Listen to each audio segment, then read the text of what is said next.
Date है आज 23 मार्च 2022। ये सब टॉपिक डिस्कस करेंगे इस क्लास में। फर्स्ट टॉपिक है फिनलैंडाइजेशन। ये प्रीलिम्स और जीएस पेपर 2 के लिए इम्पोर्टेंट है।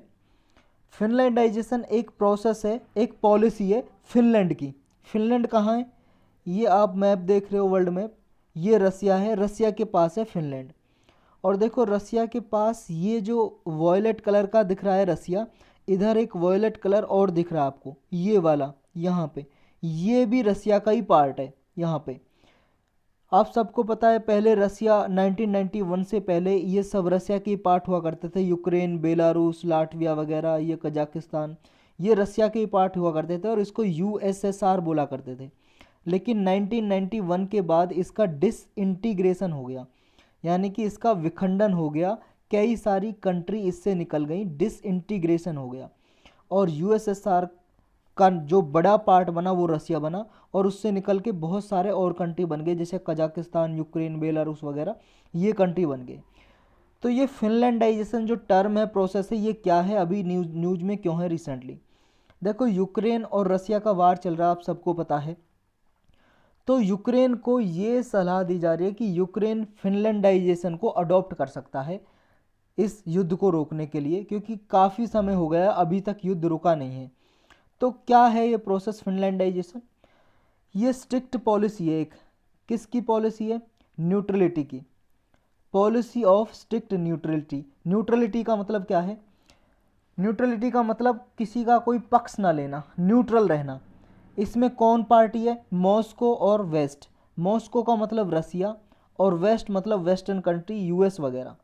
यूएस मान लो, जब कोल्ड वार स्टार्ट हुआ था, कोल्ड वार के दौरान जो फिनलैंड है उसने ये पॉलिसी अपनाई थी, अडॉप्ट की थी, पॉलिसी ऑफ स्ट्रिक्ट न्यूट्रलिटी। ना तो वो रसिया की तरफ रहा और ना ही वेस्ट की तरफ रहा। एक तरह से माने तो थोड़ा थोड़ा जो ये पॉलिसी है, ये बिल्कुल ऐसी थी जैसे हमारे इंडिया की पॉलिसी थी नॉन अलाइंड मूवमेंट, कुछ इस तरह की। ना तो हमने यूएस को ज्वाइन किया, ना रसिया को ज्वाइन किया, बिल्कुल अलग रहे। लेकिन ये थोड़ी सी अलग है, फिनलैंडाइजेशन थोड़ी सी अलग है। इसमें क्या है, ये प्रिंसिपल ऑफ न्यूट्रलिटी तो इसने अडॉप्ट किया फिनलैंड ने, लेकिन साथ साथ इसने क्या किया, यूएसएसआर के साथ 1948 में एग्रीमेंट ऑफ फ्रेंडशिप कर ली। एक एग्रीमेंट कर लिया यूएसएसआर के साथ, सोवियत रूस के साथ, सोवियत यूनियन रूस जो नाम था पहले रसिया का। और कॉपरेशन किया, म्यूचुअल असिस्टेंस ट्रीटी की। इतना फिनलैंड ने साइन कर ली ट्रीटी एग्रीमेंट रसिया के साथ। लेकिन हाँ, फिनलैंड ने नाटो को भी ज्वाइन नहीं किया। नाटो आप सब लोग जानते हो, कई बार हमने डिस्कस किया है नाटो के बारे में। नाटो कोल्ड वार के दौरान ही बनी थी एक ऑर्गेनाइजेशन, जो यूएस और यूएस के अलाई कंट्री थे, वेस्टर्न कंट्री जैसे ब्रिटेन वगैरह, इन्होंने बनाई थी ये मिलिट्री ऑर्गेनाइजेशन 1949 में। नॉर्थ अटलांटिक ट्रीटी ऑर्गेनाइजेशन इसकी फुल फॉर्म है। और कोल्ड वार के बारे में तो आप जानते होंगे ना, कोल्ड वार शीत युद्ध। ये जब सेकेंड वर्ल्ड वार, द्वितीय विश्व युद्ध जब खत्म हुआ था 1945 में, उसके बाद पूरा वर्ल्ड, पूरा संसार दो भागों में बट गया था, दो ब्लॉक में। इस तरह लिखते हैं इसको, ब्लॉक, BLOC। दो ब्लॉक कौन कौन से? यूएस, एक तो अमेरिका, और यूएसएसआर, रूस का ही नाम था पहले 1991 से पहले। तो दो ब्लॉक एक दूसरे की आइडियोलॉजी को प्रमोट कर रहे थे। अमेरिका अपनी आइडियोलॉजी यानी कि विचारधारा, कैपिटलिज्म को, पूंजीवाद को, ये प्रमोट कर रहा था। और यूएसएसआर कम्युनिज्म को। कम्युनिज्म मतलब साम्यवाद। तो ये कोल्ड वार जो शीत युद्ध था, कोई तलवार या बंदूक से लड़ा हुआ कोई वार नहीं था, युद्ध नहीं था, बल्कि विचारधारा का, आइडियोलॉजी का ये वार था, युद्ध था। तो इसी के दौरान फिनलैंड ने अपने आप को न्यूट्रल रखा, प्रिंसिपल ऑफ स्ट्रिक्ट न्यूट्रलिटी का प्रिंसिपल पॉलिसी अडॉप्ट की। लेकिन इसके साथ साथ रसिया के साथ इसने कुछ एग्रीमेंट कर लिए, जो ये ट्रीटी की 1948 में। इसकी वजह से रसिया और फिनलैंड की कैपिटल है हेलसिंकी, और रसिया की कैपिटल है राजधानी मॉस्को। इन दोनों के रिलेशन 1992 तक इसी के आधार पर रहे। बाद में इन्होंने जो फिनलैंड ने फॉरेन पॉलिसी अपनी अपनाई, फिनलैंड की फॉरेन पॉलिसी, वो भी, इसके दो प्रेसिडेंट हुए थे फिनलैंड के। एक तो है जूहो कुस्ती पासिकिवी, और एक है उर्हो केकोनन। इन्होंने जो पॉलिसी अपनाई, फॉरेन पॉलिसी, ये इंटरनेशनल रिलेशन के लिए, इसके लिए बहुत अच्छी रही फिनलैंड के लिए। इस पॉलिसी को बोलते हैं पासिकिवी कैकोनेन लाइन, क्योंकि ये 2 प्रेसिडेंट के नाम पे रख दी गई। इसकी वजह से क्या हुआ, देखो फिनलैंड ने ना तो नाटो को ज्वाइन किया, यूएसएसआर के नज़दीक रहा, और ना ही यूएसएसआर के यानी कि जो रूस का नाम पहले था उसके नज़दीक रहा, और फ्रेंडशिप ट्रीटी भी कर ली। अब यूएसएसआर देखो फ्रेंडशिप ट्रीटी है फिनलैंड की, ना तो फिनलैंड पे ये वार कर सकता है यानी कि अटैक कर सकता है, तो जो सेंट पीटर्सबर्ग यानी कि जो यूएसएसआर का ये वाला पार्ट है, ये वाला पार्ट यहाँ से हो सकता था जो इसके विरुद्ध जा रहा रशिया के, तो ये कर सकता था। जैसे यूक्रेन के आशंका थी, उम्मीद जता रहे थे कि एक्सपेक्टेशन कि ये नाटो को ज्वाइन कर सकता है, इसीलिए तो इसने वार किया, यूएसएसआर ने अटैक कर दिया यूक्रेन पे। तो फिनलैंड इससे बचा रहा, यानी कि फिनलैंड ने ना तो नाटो को ज्वाइन किया और यूएसएसआर से फ्रेंडशिप ट्रीटी और कर ली, तो इसलिए ये बिल्कुल प्रोटेक्टेड रहा। तो इसलिए यूक्रेन को बचने के लिए ऐसा ही सुझाव दिया जा रहा है कि फिनलैंडाइजेशन जैसी पॉलिसी अपना सकता है यूएसएसआर से बचने के लिए, यानी कि अब तो यूएसएसआर रसिया है, रूस से बचने के लिए। इसकी वजह से देखो डेमोक्रेसी और कैपिटलिज्म दोनों रहे फिनलैंड में, और यूएसएसआर जो था उसकी क्या आइडियोलॉजी थी, इसकी आइडियोलॉजी थी कम्युनिज्म, यानी कि ये चाहता था सारी कंट्री कम्युनिज्म को अपनाए, यानी कि कम्युनिज्म का मतलब साम्यवाद। कम्युनिज्म को क्या मतलब होता है, वैसे डेफिनेशन तो आपने पढ़ी होगी कहीं पे। कम्युनिज्म का मतलब है कि सारी प्रॉपर्टी जो वह है गवर्नमेंट के हाथों में रहे, प्राइवेट कुछ भी ना रहे। और कैपिटलिज्म पूंजीवाद, सारी प्रॉपर्टी जो वो है, चाहे मीन्स ऑफ प्रोडक्शन है, फैक्ट्रीज वगैरह, वो सब प्राइवेट हाथों में रहे, गवर्नमेंट सिर्फ रेगुलेट करे, रूल्स रेगुलेशन बनाए, अपना सरकार के जितने भी काम है वो देखे कैपिटलिज्म में। और कम्युनिज्म में सारी प्रॉपर्टी रहेगी किसकी, गवर्नमेंट की। तो रसिया में देखो भाई साहब लोगों का घर भी खुद का नहीं होता, गवर्नमेंट की ज़मीन है सारी।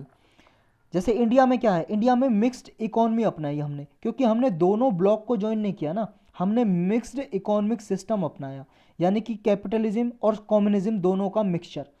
जैसे हमारे यहाँ पे प्रॉपर्टी कुछ गवर्नमेंट की भी है, कुछ फैक्ट्रियाँ गवर्नमेंट भी चलाती है, मीन्स ऑफ प्रोडक्शन गवर्नमेंट के हाथों में भी है, और कुछ प्राइवेट हाथों में भी है। जैसे हमारा घर है, प्रॉपर्टी है, हमारी खुद की है, गवर्नमेंट की थोड़ी नहीं है, सरकार की, हमारी प्रॉपर्टी है। तो हमारे इंडिया में सिस्टम है मिक्स्ड इकोनॉमी। लेकिन जो फिनलैंड है देखो, इसने कैपिटलिज्म रखा, और यूएसएसआर क्या चाहता था, ये तो कैपिटलिज्म के अगेंस्ट था, क्योंकि ये पॉलिसी तो यूएस की है, अमेरिका की है। तो इसने देखो फ्रेंडशिप ट्रीटी करने के बाद और किसी को ज्वाइन नहीं किया, फिर भी फिनलैंड ने डेमोक्रेसी रखी, लोकतंत्र है और कैपिटलिज्म है। तो ये पॉलिसी यूक्रेन अपना सकता है, ऐसा कुछ सजेशन आ रहा है एक्सपर्ट का। तो ये फिनलैंडाइजेशन। नेक्स्ट टॉपिक है मार्च हीट वेव, प्रीलिम्स और जीएस पेपर 1 ज्योग्राफी के लिए इंपॉर्टेंट है। अभी दिल्ली में देखो संडे को ये 38 डिग्री सेल्सियस टेम्परेचर रिकॉर्ड किया गया। अब तक का मार्च में ये सबसे ज़्यादा टेम्परेचर था कैपिटल में, राजधानी में। और सेंट्रल इंडिया में भी देखो बहुत ज़्यादा टेम्परेचर देखा गया मार्च में। मार्च में वैसे इतना टेम्परेचर होता नहीं है, लेकिन देखा गया इस साल। इसके रीजन क्या है, कारण क्या है, ये बस हमें पता होना चाहिए। ये तो सबको भी पता है भाई साहब, न्यूज़ में देख लिया होगा, 38 डिग्री टेम्परेचर रहा, सबसे ज़्यादा रहा, क्यों रहा, रीजन बताओ। कारण ये है, एक तो प्री मानसून जो सावर होता है, प्री मानसून सावर का मतलब मानसून आने से पहले जो बारिश होती है, वो बारिश अभी तक नहीं हुई। इसकी वजह से ओवरऑल जो हीट है वो ज़्यादा है इस सीज़न में, मार्च के सीज़न में।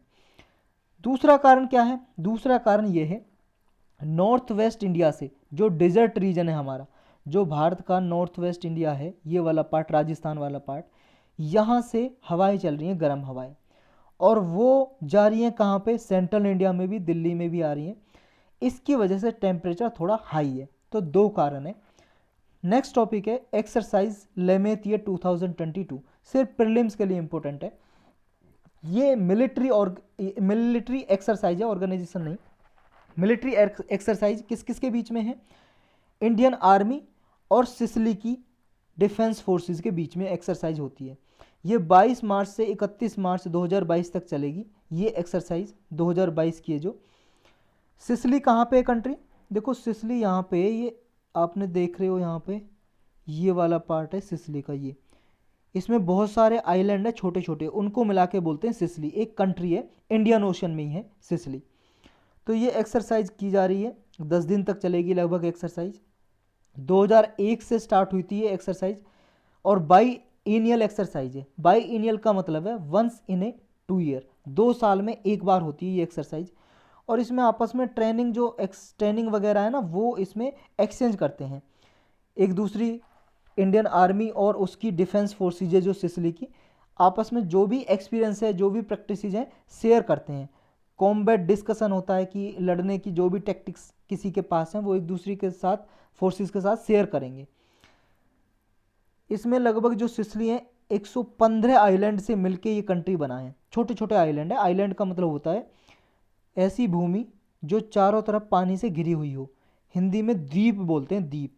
ए land is surrounded by water from all the side is called island. Next topic है second India Australia virtual summit. ये दूसरा समिट हुआ है इंडिया और ऑस्ट्रेलिया का। समिट का मतलब मीटिंग, वर्चुअल समिट का मतलब इंटरनेट पे हुई है, यानी कि गए नहीं है कहीं पे, इंटरनेट पे। जैसे आप व्हाट्सएप पे वीडियो कॉलिंग करते हो, ऐसे मीटिंग हुई है, वर्चुअल समिट हुआ है ये। प्राइम मिनिस्टर मोदी जी और ऑस्ट्रेलिया के प्राइम मिनिस्टर स्कॉट मॉरिसन, इन दोनों की मीटिंग हुई है, सेकंड मीटिंग। इन्होंने एक्सचेंज किया है व्यूज अपने रीजनल और ग्लोबल डेवलपमेंट के लिए।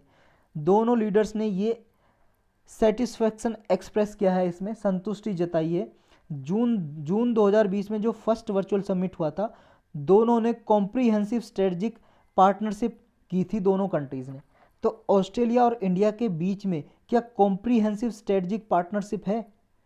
ये स्ट्रेटजिक जहाँ पे भी आ जाए मतलब डिफेंस रिलेटेड है, डिफेंस रक्षा से रिलेटेड है। क्या दोनों के बीच में स्ट्रेटजिक पार्टनरशिप है? तो उसका जवाब है हाँ, ये आपको याद रखना है। तो इन्होंने और भी कुछ एरियाज है जिनके लिए एक्सपेक्टेशन जताई है कि आगे और भी स्कोप हो सकता है दोनों कंट्रीज़ के बीच में रिलेशनशिप के लिए, आगे दोनों का संबंध बढ़ाने के लिए। जैसे ट्रेड में, इन्वेस्टमेंट में, ट्रेड मतलब व्यापार, इन्वेस्टमेंट मतलब निवेश, डिफेंस और सिक्योरिटी में, रक्षा और सुरक्षा में, एजुकेशन इनोवेशन, शिक्षा और आविष्कार में, साइंस एंड टेक्नोलॉजी में, क्रिटिकल मिनरल्स में, खनिज पदार्थों में, वाटर मैनेजमेंट में, जल प्रबंधन में, new and renewable energy technology में, और कोविड-19 रिलेटेड रिसर्च में। इनमें आगे और कोऑपरेशन हो सकता है दोनों कंट्रीज़ का। प्राइम मिनिस्टर मोदी जी ने जो स्कॉट मॉरिसन है ऑस्ट्रेलिया के प्राइम मिनिस्टर, उसका धन्यवाद भी किया। क्यों किया धन्यवाद? क्योंकि भाई साहब बहुत सारी ऐसी चीज़ें हैं जो इंडिया से गई थी ऑस्ट्रेलिया।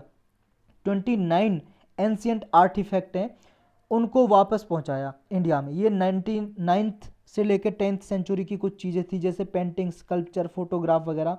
कुछ 12th सेंचुरी के, जैसे चोला ब्रोंज एक मूर्ति है भाई साहब, ये मूर्ति है भाई साहब चोला ब्रोंज की, ये लौटाई ऑस्ट्रेलिया ने, क्योंकि इंडिया से चोरी होकर चली गई थी ये, या किसी के साथ चली गई थी, ये समझ लो।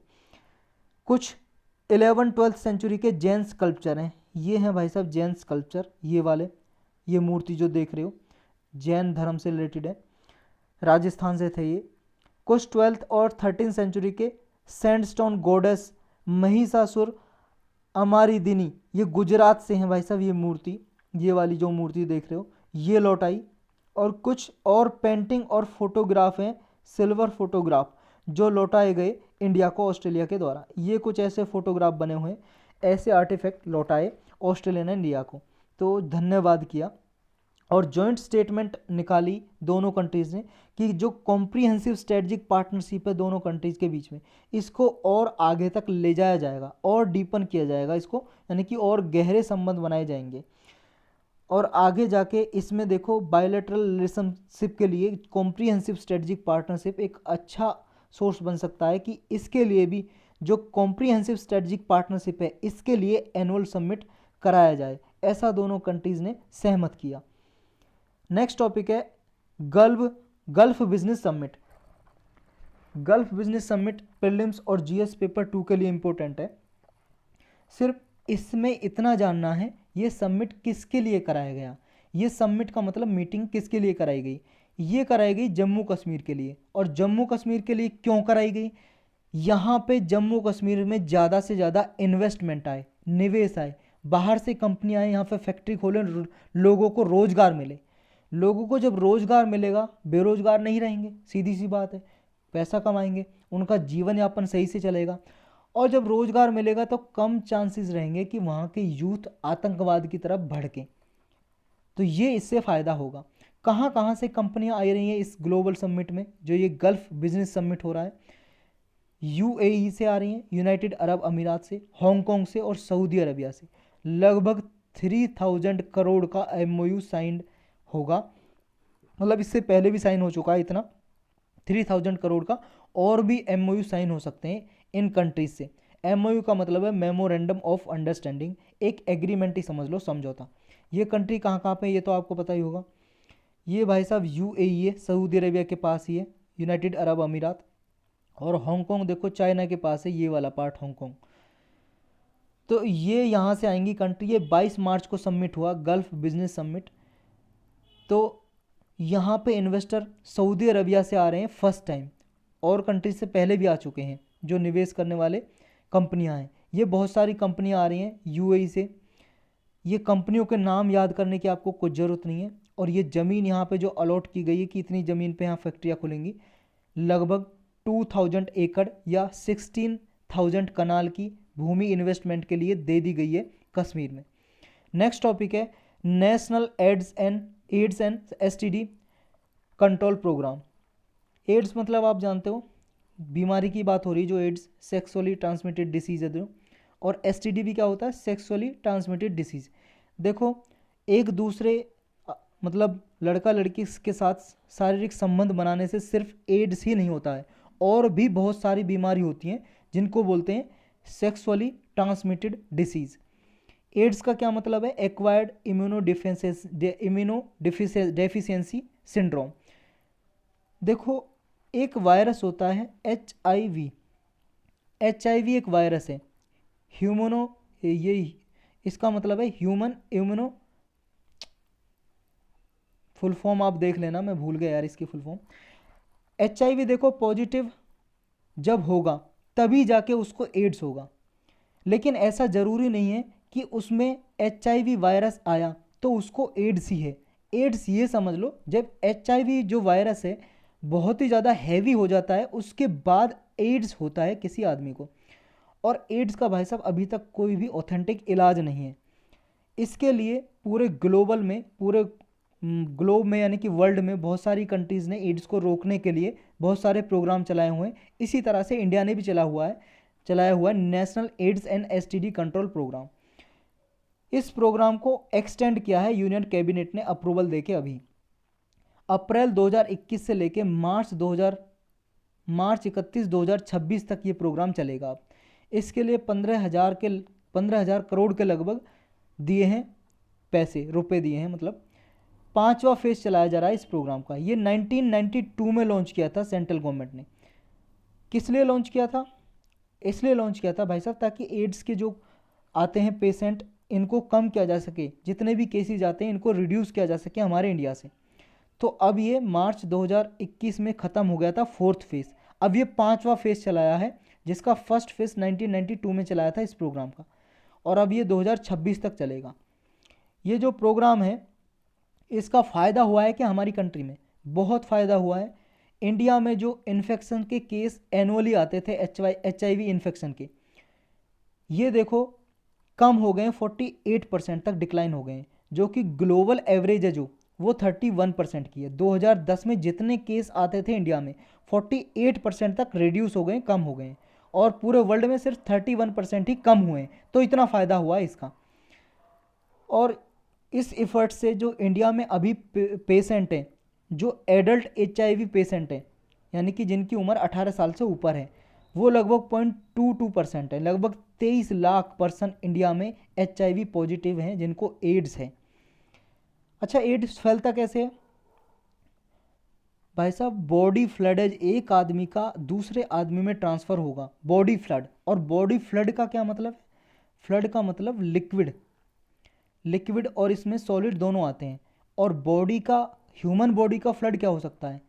ह्यूमन बॉडी का फ्लड उसका ब्लड भी हो सकता है, खून भी हो सकता है, उसका स्पर्म भी हो सकता है, उसका लार भी हो सकती है भाई साहब, सलाइवा भी हो सकता है, मुंह की लार, तो यानी कि किस करने से भी भाई साहब एड्स फैल सकता है, तो सावधान रहें। अदर फैक्ट क्या है? अदर फैक्ट ये है, यूनाइटेड नेशन का एक प्रोग्राम है यूएन एड्स का 1990 स्ट्रेटजी। ये 1990 स्ट्रेटजी किससे रिलेटेड है, इतना भी पूछा जा सकता है, तो आपको याद होना चाहिए एड्स से रिलेटेड है। इसमें यह आता है 1990 का मतलब है कि जितने भी केसेस हैं HIV एड्स के, कम से कम 90% का डायग्नोस्टिक हो, डायग्नोज किए जाएं। डायग्नोज का मतलब है कि पता लगाना कि इनको एड्स है या नहीं है। कम से कम 90% लोगों को टेस्टिंग हो, और जिनका टेस्ट हुआ है 90% के लिए उनमें anti retroviral therapy ART therapy दी जाती है एड्स को कम करने के लिए। और जिनको भी थेरेपी दी गई है 90% को, उनमें से 90% का कम से कम वायरस सप्रेस हो जाए, यानी कि उनका वायरस इतना कमज़ोर हो जाए इस थेरेपी की वजह से कि वो अपना जीवन सही से नॉर्मल आदमी की तरह जी सकें। वैसे कोई इलाज तो इसका है नहीं कि परमानेंटली इसको एलिमिनेट कर दिया जाए बॉडी से वायरस को। एक बार बॉडी में घुस गया तो घुस गया, और बहुत सारे केसेस में डेथ भी हो जाती है भाई साहब, 8-10 सालों में डेथ हो जाती है, और जल्दी भी हो जाती है, क्योंकि ये इम्यूनिटी को कमज़ोर कर देता है।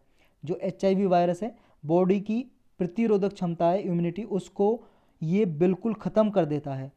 अगर प्रतिरोधक क्षमता ख़त्म हो जाएगी तो अब समझ लो, अगर आदमी को जुकाम भी होगा ना, वो ठीक ही नहीं होगा, चाहे कितनी दवाई ले ले। अगर आदमी को खांसी होगी ठीक ही नहीं होगी, बुखार होगा ठीक ही नहीं होगा, और फिर जब ये ठीक नहीं होंगे तो आदमी तो मर ही जाएगा ना। और ये टारगेट कब का था? ये 1990 स्ट्रेटजी 2020 तक का था, 2020 तक का था। और इसमें लो लेवल एंडेमिक डिसीज है जो ये, इसको लो लेवल तक करना है 2030 तक। ये किस में है? ये उसमें भी है, आपके ग्लोबल जो सस्टेनेबल डेवलपमेंट गोल है उसमें भी है ये। नेक्स्ट टॉपिक है चेचन्या। चेचन्या एक प्लेस का नाम है, जगह का नाम है, एक कंट्री है, ये समझ लो। ऑटोनोमस कंट्री है।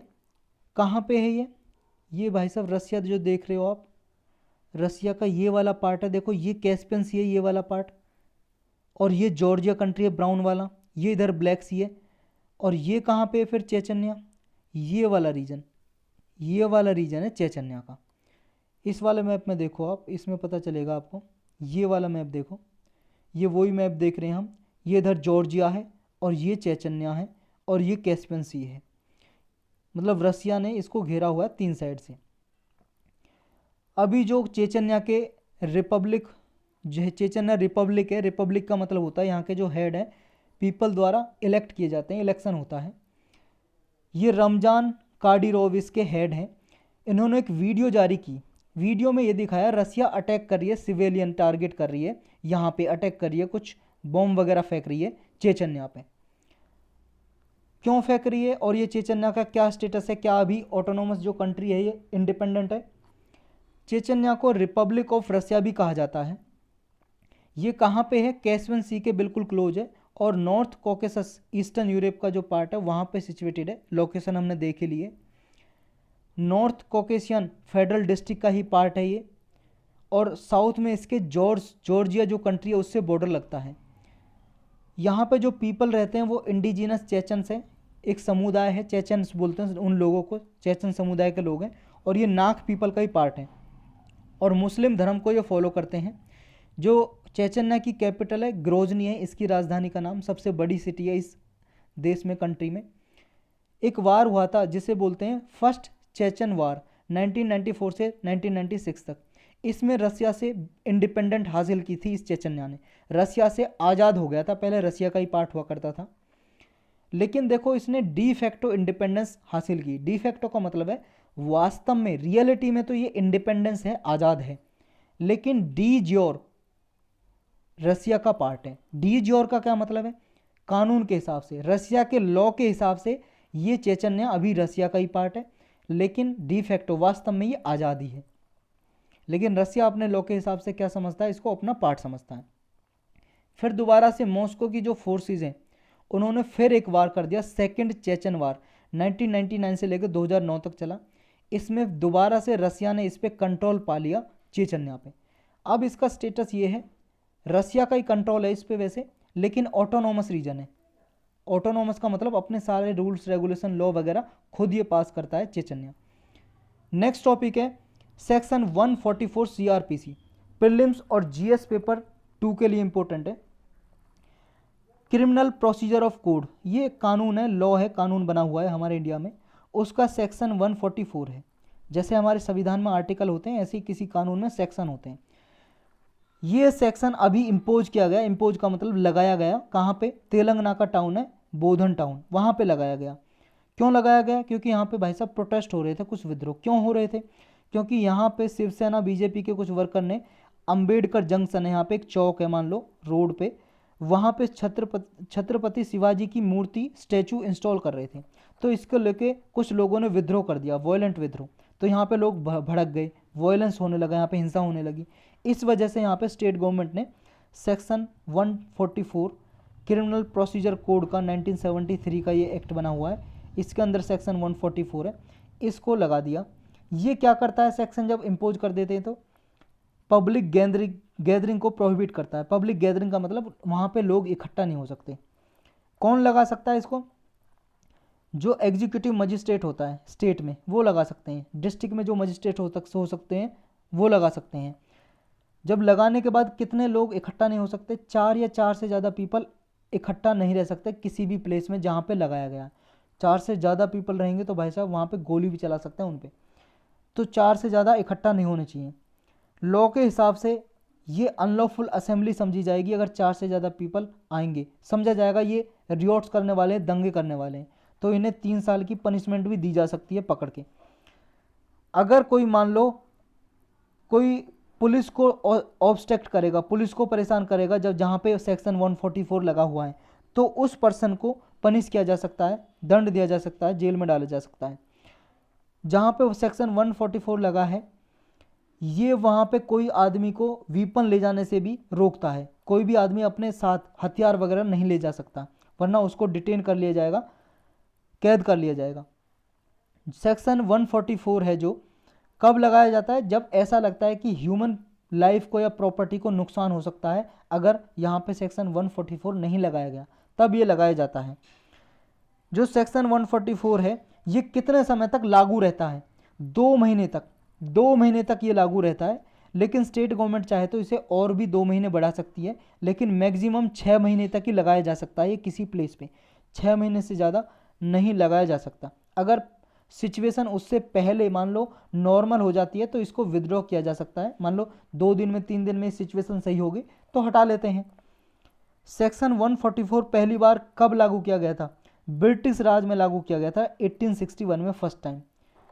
किस लिए? ताकि जो नेशनलिस्ट प्रोटेस्ट करते थे, विद्रोह करते थे फ्रीडम स्ट्रगल के दौरान, आज़ादी के दौरान, तो इसको रोकने के लिए यह सेक्शन यूज किया था ब्रिटिश गवर्नमेंट ने इंडियंस के खिलाफ। इसलिए इस पे ना सेक्शन 144 पे कंट्रोवर्सी भी चलती रहती है। कंट्रोवर्सी का मतलब है विवाद। क्यों चलता रहता है? क्योंकि ये अंग्रेजों ने नेशनलिस्ट जो हमारे राष्ट्रवादी थे फ्रीडम स्ट्रगल के लिए, जिन्होंने लड़ाई लड़ी आज़ादी के लिए, उनके खिलाफ यूज किया करते थे।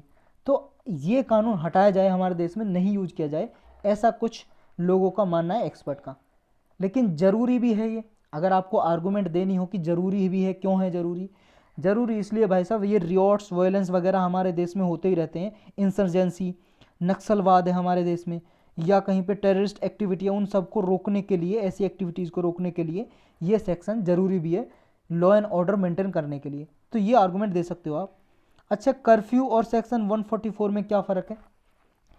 देखो ये सेक्शन 144 है जो ये प्रोहिबिटरी है नेचर में, यानी कि ये क्या है, पब्लिक गैदरिंग को रोकता है। 4 या 4 से ज़्यादा पीपल इकट्ठा कहीं पे नहीं हो सकते।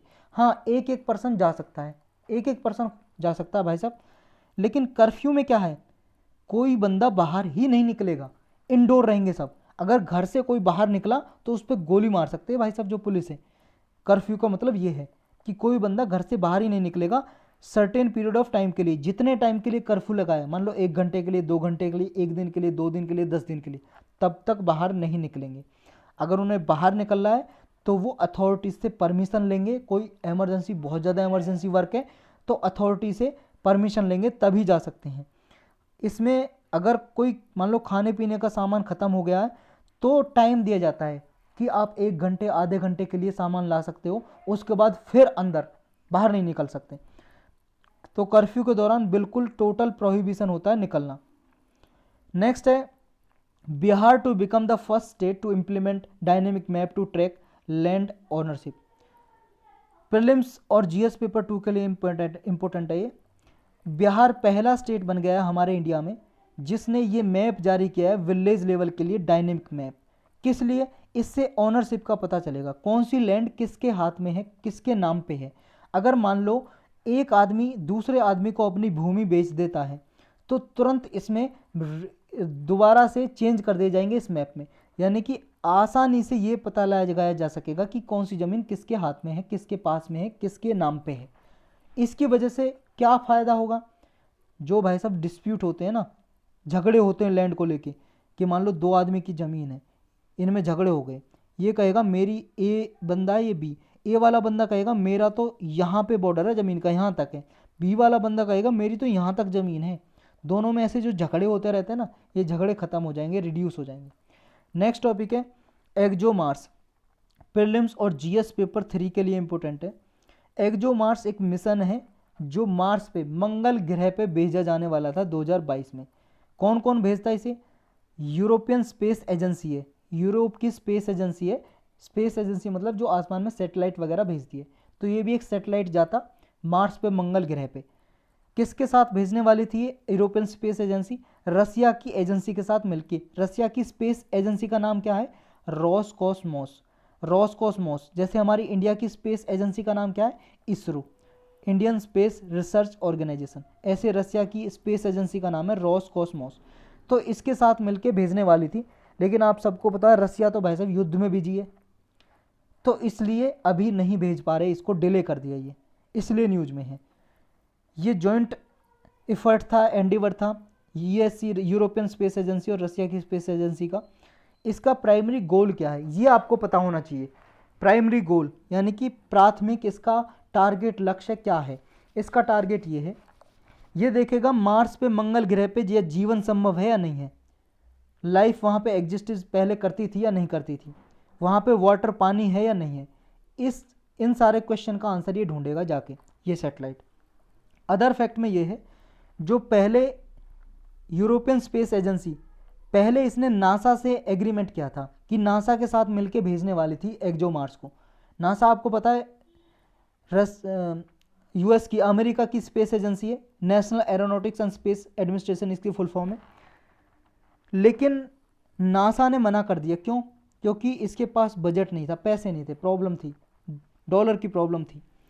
2012 में इसने आउट कर लिया नासा ने। उसके बाद ईएसए ने रसिया के साथ एग्रीमेंट साइन कर लिया 2013 में। तब से ये दोनों इस पे रिसर्च कर रहे हैं और इसको 2022 में भेजने वाले थे, लेकिन अभी ये डिले हो गया। नेक्स्ट टॉपिक है निपुण भारत। निपुण भारत का मतलब है, निपुण की फुल फॉर्म है national initiative for proficiency in reading with understanding and numeracy. ये प्रीलिम्स और जीएस पेपर 2 के लिए इंपॉर्टेंट है। ये प्रोग्राम है ताकि जो प्राइमरी क्लासेज है ना, 5वीं क्लास तक बच्चों में रीडिंग, राइटिंग और न्यूमरेसी की कंपिटेंसी दी जाए, यानी कि उन्हें लिखना आए, पढ़ना आए, मैथ के क्वेश्चन सॉल्व करना आए जो 5वीं तक के लेवल के होते हैं, यानी कि उनमें लिटरेसी, न्यूमरेसी, साक्षरता को बढ़ाना है छोटे बच्चों में। तो ये आपको निपुण भारत याद होना चाहिए। कहाँ तक के लिए? प्राइमरी क्लास तक के बच्चों के लिए, 9 ईयर एज के होते हैं उन बच्चों के लिए ही ये प्रोग्राम। इसका लक्ष्य यही है, टारगेट, कि उनमें बाल वाटिका स्कूल से लेके 9 साल तक की, यानी कि 9 साल तक की उम्र तक उनमें साक्षरता लेके आनी है ऐसे बच्चों में। यानी कि ग्रेड 3 तक जो बच्चे हैं उनमें सारे स्टेट और यूटीज़ में, यानी कि जितने भी राज्य हैं हमारे इंडिया में, जितने भी यूनियन टेरिटरी हैं, सभी में, सभी स्कूलों में ये न्यूमरेसी स्किल्स वगैरह प्रोवाइड करनी है बच्चों को इस प्रोग्राम के तहत। यही टॉपिक थे आज के।